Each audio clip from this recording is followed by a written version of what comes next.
Hey everybody, so sorry about the quality of the live testing or the live OPKs. You would think that I would have gotten this down by now, that I would have figured out that my camera wasn't turned sideways, even though I had my phone sideways, so sorry about that. Today's video obviously is just going to be that live OPK. Tomorrow I'm going to have a full cycle update for you guys. I'm just super confused right now. This is actually the first box of digital ovulation tests that I've ever used. I have never bought a digital OPK before. I've only used the strips. And some of you are probably thinking, what?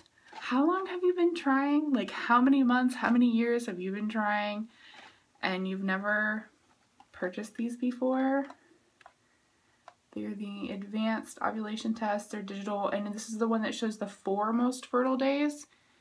And the other one just showed 2, but were twice the price and had the same amount of tests. So I don't know much about this, but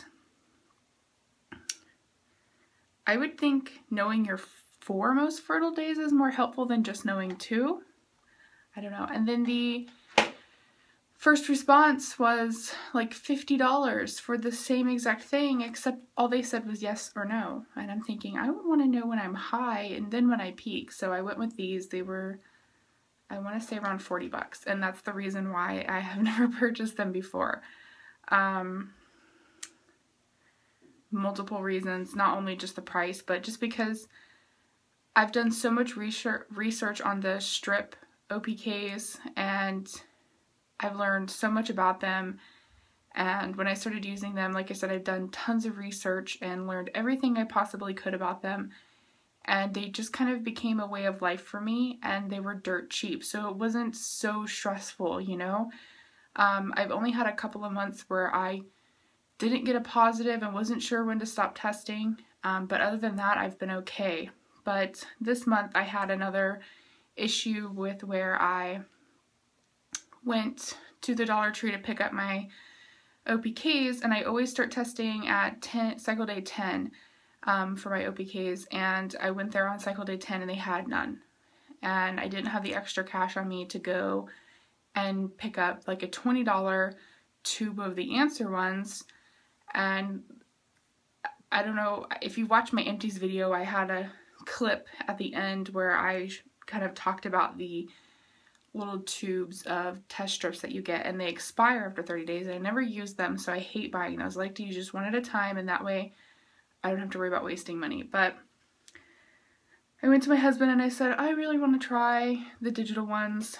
Maybe if I can eliminate just a little bit of stress, you know, from this whole process, if I can just have a yes or no, and then we'll know to baby dance or not to baby dance, and we won't be guessing or up in the air. We'll know exactly when I surge, and it's a 2-month supply. So he agreed and I got it, but I didn't get these till cycle day 12.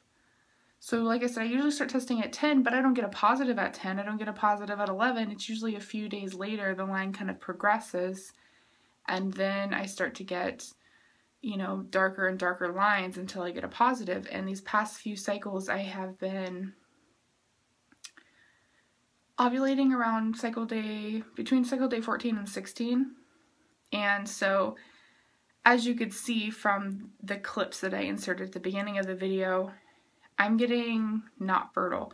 I've got not fertile for 3 days in a row now.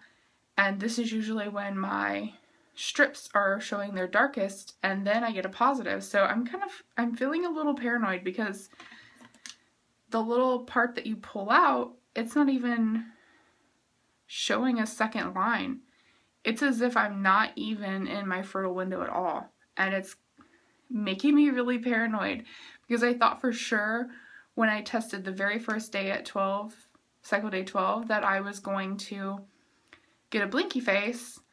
And then by now, today, I would be getting a solid face as the peak, and I've gotten not fertile every single day.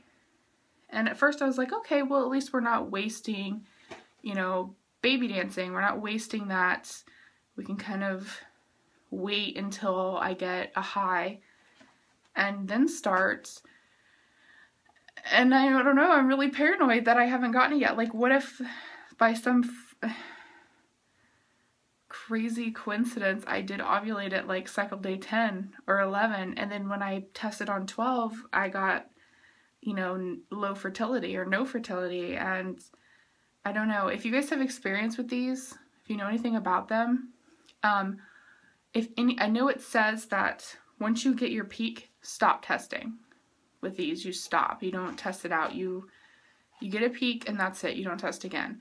And I'm curious if any of you have tested after you got your peak, and did it go right to low fertility after your peak, or did you get a peak for a couple of days, or did you get a smiley, a blinking face after your peak? I don't know. I'm super paranoid. I just really, really hope that tomorrow I get something, some reassurance. But like I said, tomorrow I will have a full TTC update. I guess this is kind of a little bit of a TTC update, but I don't know. I just want to go into more detail about some different things that we're trying this time, soft cups and pre-seed and all of that. So thanks so much for watching. And like I said, if you know anything about these, because I mean, I know about them. I know about OPKs. I'm not even close to being stupid when it comes to any TTC stuff, but I've never, like I said, I've never used these, so I don't know how likely the possibility of me ovulating on cycle day 10 and all of a sudden I've got low fertility, or if I should just wait it out and keep testing. So let me know down below.